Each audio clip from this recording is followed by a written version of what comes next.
today I'd be covering on, and I would be covering on the black box testing techniques, which is equivalence class testing or equivalence partitioning. And secondly, it is all about boundary value analysis. And thirdly, it is decision table testing. And now I'm just taking you on the techniques of the black box testing. It's very quite interesting for the people who are stepping into this testing scenario. Okay, so now what are the three techniques that are available? One is equivalent class partitioning. Second one is boundary value analysis. Third one is decision table testing. So let's say there are some graphics features they have put here: partition 1, partition 2, partition 3. Don't get confused. Let me just take you directly to the example, and that would give you a better understanding. Okay, so what is this equivalence partitioning? Let's say, take an example. How many months we have in a year? It is 12 months. Okay, so now I would like to test the months of this, the 12 months. I would like to enter some data and then check whether the result is fine or not. So now where it comes, equivalence class partitioning. Now since it is 12, obviously you can enter one after the other months and then you can test it because the range is very less. So now, for example, now we have 1000 of record, okay, 1 to 1000 or something like that. So how are you going to do the testing? You can't be entering all 1 to 1000 and some negative values and so on. So here comes the testing. Here comes the technique. So what happens is, usually it's not possible to perform an exhaustive testing when there is a large test data due to budget constraint and time constraint. See, always remember, testing is done based on the budget as well as the time constraint. Any project that we take, we always do an estimation.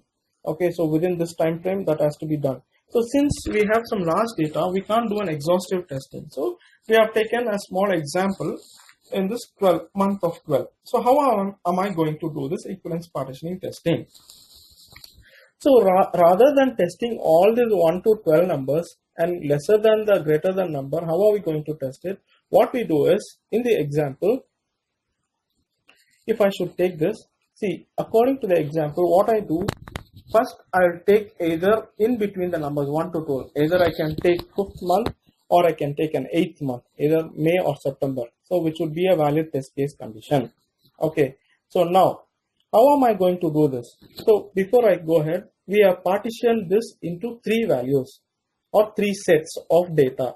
One is invalid set, which is less than 1, and second is the valid test, which is 1 to 12, and third is an invalid test, which is greater than 12. Okay, so what I am trying to say is, now as a valid test, I can enter any number from 1 to 12 on a valid test. It is going to give the same output. So now if I should give an invalid test, what I can do is I can just give the value second invalid partition, which is the number next lesser than 1. What will be that? It will be a -1 or lesser than 1. Okay, or it can be a 0. Understood? So on the other side, on the maximum number of that range, what I give a number as 13 or 14 or 15. So that would be an invalid session. So if you see here, rather than testing the application for all numbers between 1 and 12 plus numbers less than 1 and greater than 12, we are partitioning the test data into 3 sets. So first for the valid partition, which is 1 to 12, second for the invalid partition, which is less than 1, and the third invalid partition greater than 12. So let me just take a deep dive session over here. So in our invalid, in our earlier example, how are we going to do this? So the valid partition, as I told you, you can either give any numbers within the range of 1 to 12, which would be a valid partition. Now, test the application any number with an invalid partition, which is less than 1. I'm sorry. So which is less than 1. So what I do, I can either take -2, -3 or -1. Okay. On the minimum. On the maximum side, what I'm doing, I'm giving testing a number with greater than 12, which can be either 13, 14 or 15. So what we do is, here we are minimizing our thing and we are minimizing, we are not going for an exhaustive testing, but based on this technique, what we do is we are trying to minimize our testing and generate the same result. And that is why here we call this as an equivalence class partitioning. Okay, so now you understood what is it, equivalence partitioning. Now let's go on to the next technique, the boundaries. What is it, boundaries? So equivalence class partitioning does not guarantee to test the application on boundary values. It gives the same weightage to both the numbers within the partition and numbers on the boundary. So what is happening here? In the equivalence partitioning testing, what we did was we were checking 1 to 12 as a valid months, and then we gave -2 on the minimum side, and then we entered a value of -15.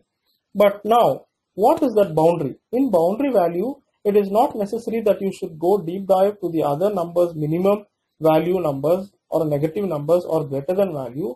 Rather than that, you can give the next value or the previous value of that valid value. So which means if I should take valid partition is 1, whereas the next minimum negative value would be 0. So in your boundary value, you can give 0, and on the maximum side, the next number that falls after 12 is 13. So that 13 can be tested. Why it is? It is to ensure that a tester tests the application on boundary value using this technique. So what happens? Why is this required? Decision boundaries are places where the behavior of the system changes. See, for example, if I give a 1 to 12 valid value, system will behave the same. But now if I give a value which is lesser than 0 or 0, the behavior of the system should change. It should either prompt out a message, it should saying that value what you enter is incorrect, or if I give a greater value, the value what you have provided is incorrect, and the behavior of the system would change. So this is where, instead of to avoid all this kind of exhaustive testing, we get into this kind of testing techniques called as equivalence partitioning and boundary value analysis. Okay, so what happens? It is very important that the tester tests the application on boundary value analysis.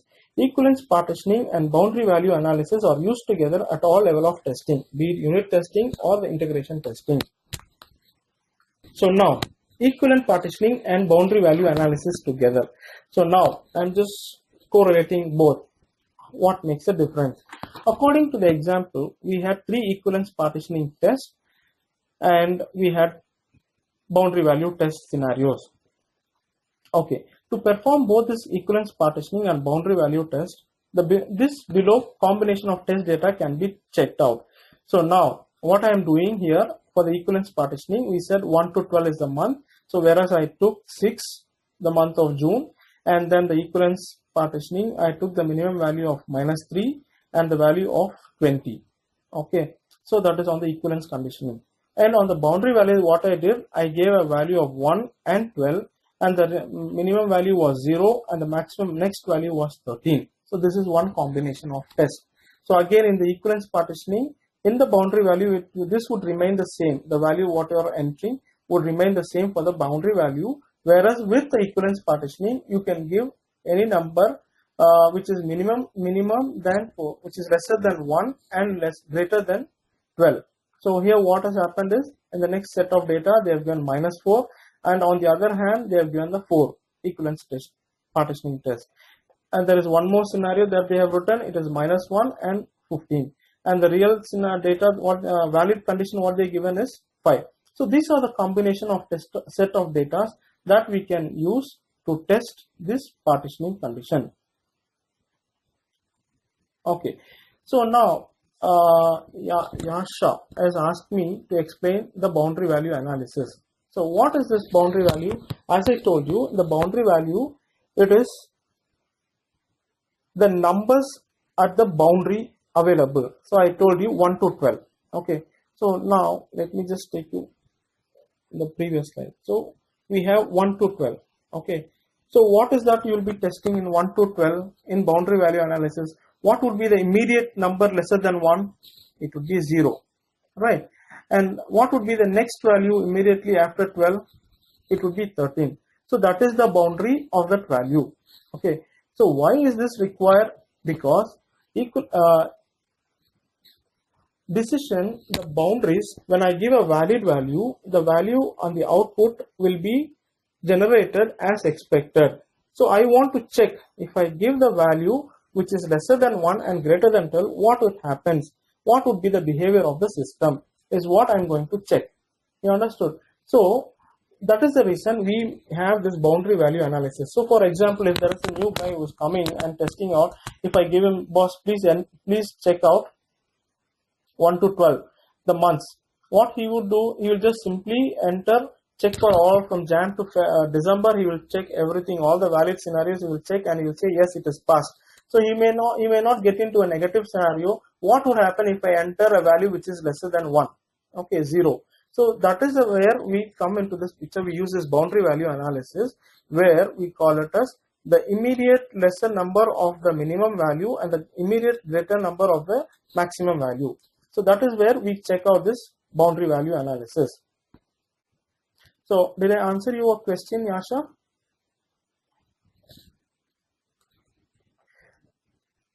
Okay, she says yes. Let me continue here. See, this is two techniques. So now is a very important and a very interesting technique which we often have to go for testing. Decision table testing. So let me just come for the description of the decision table later by explaining the scenario here first. Now let's see. The condition is, what is the condition you are going to test? I am going to test an ATM machine where I would like to withdraw some fund. Okay, so if I should withdraw a fund, I should have a sufficient balance. If I do not have a sufficient balance, I have to see whether I have an overdue facility or a credit is being granted by the bank. Okay, so now what should be my output? My output, all that I expect is I need some withdrawal from my bank account. So now let me just make you feel more comfortable with this one, with a table. I'm writing this condition here. Okay, so what are the conditions? My output is withdrawal, whether withdrawal is granted or not. So let's assume I would like to withdraw $500 from my account. So how I should see, the first condition is you have to see withdrawal is lesser than the balance. If the withdrawal, let's say if the balance amount is only 300, okay, then if I'm trying to withdraw 500, it will not come, the condition. So what happens here? R1, R2, R3, R4 is nothing but the rules that I have set. So I'm going to explain you one after the other conditions, how we can do this. So you may have a requirement on the document, but you may not know what are the conditions, the combination of the inputs to test you may not be aware of. So that there comes this decision table which will help you to understand, and which will help you that you have not missed any of the conditions in testing this combination of the inputs. So how am I going to do? So any kind of conditions that you take, okay, the number of conditions, the condition would be, baseline would be 2 and to the power of 3, which means 2 to the power of 3 is 8. Okay, so now what I'm doing, if I should take this, there are 2 conditions that has come and I put 4 rules here. Okay, now let me explain you now. So first condition, withdrawal is lesser than balance. Is it true? True, and credit is granted, which means here it is false. Meaning, so withdrawal was lesser than the balance, condition was true. So is the customer having a facility to take the amount? Credit is granted? No, it's not granted, which means the condition is false. Understood? Now comes another value. Withdrawal is lesser than balance. Yes, it is true. And credit is granted. Yes, it is true. And now it is withdrawal is granted. You understood? Now, thirdly, another scenario. Withdrawal is less than, and now he also has a facility to avail the facility of credit granted, where the condition is also true. So if this is not, balance is not sufficient, yes, he is availing the overdue facility and he was trying to withdraw the amount from the bank. So which means the output is yes, he was able to withdraw. Now he do not have sufficient balance. Also, he do not have any credit granted facility, and the output is false. You understood? So what happens now? He cannot withdraw any amount. So these kinds of tables, decision table, will help you understand that you are doing the combination of all the testings are happening or not. So this will also help you that you are not missing out any kind of combination of inputs. Okay, so now let me just take you to another example, decision table. So that is what on the ATM aspect we saw. Now let's come back to the decision table of testing. Here, what is the decision table? What is the scenario here? So a person would like to go and borrow a book from a library. So the library has got a software which is developed which says whether the user is registered or not, and we also have to check there is no outstanding fees from this guy, and he has not exceeded the borrowing limit. So there are 3 conditions. So if I should say how many conditions it comes to 8 for every rules. So now don't worry about these dotted lines. I'll explain you now what is what in short while. Now first condition I'm checking, rule number 1. So user is registered? No. Is there any pending fees? No. Is there any borrow limit? No. False. All condition. Now the guy cannot borrow any book.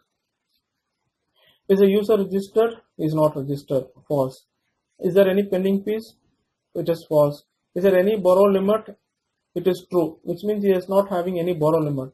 Even then the condition is no. The reason why is because user is not registered. Okay, simple logic. And thirdly, another rule. Again the condition, user is registered? No. And no pending fees? Yes, there is no pending fees. And is there any borrow limit? It is false. Condition is no. And if you see all this scenario, it is all showing as no.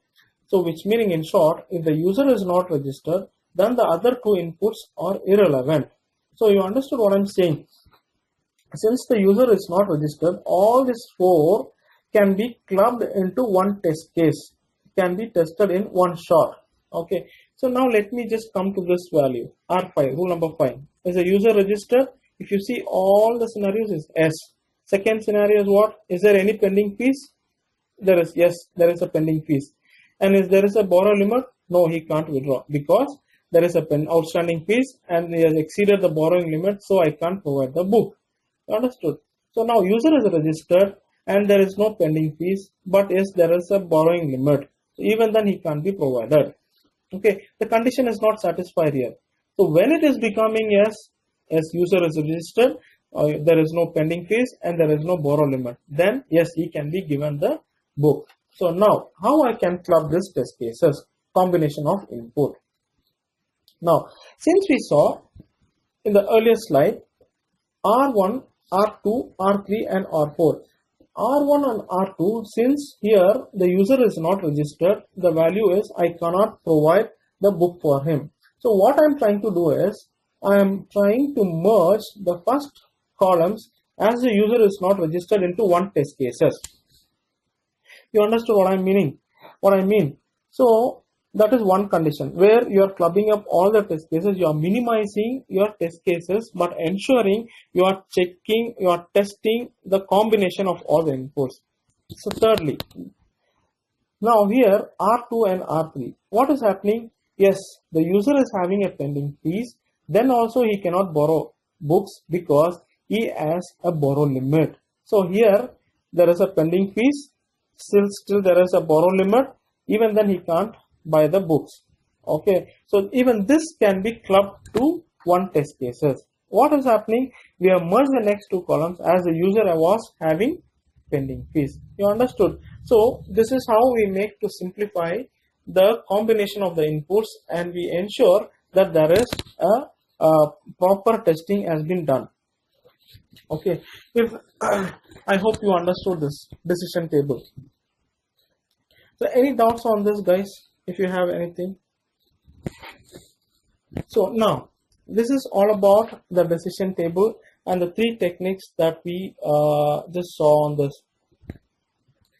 Okay, so now I will just try to take you on a graphical picture that has been we just verified, we checked on the career path of the testing. So from June 12 to April 14, if you see the salary that has been paid for the testers from June till October 13, we can see there was just a kind of it was on the same line, but whereas from the October 13 onwards, the market started going up, and the guys have been paid equally much good. Okay, so all that I would like to tell you is just to encourage testing path. Since you have taken it as your career, I wish you good luck, and there is a career growth for you, and there is also a career pace where you can elevate yourself professionally and groom up yourself. One thing is like, if I should say on the professional aspect, for the testers, if you are joining as a graduate trainee, you can be promoted to a test engineer. From test engineer, you can go as on a senior test engineer, then a project lead, project manager, senior project manager. Then you can go ahead as a director to that designation. So testing is a very challenging and an aspiring career. So I wish you all a good luck for your career prospectus.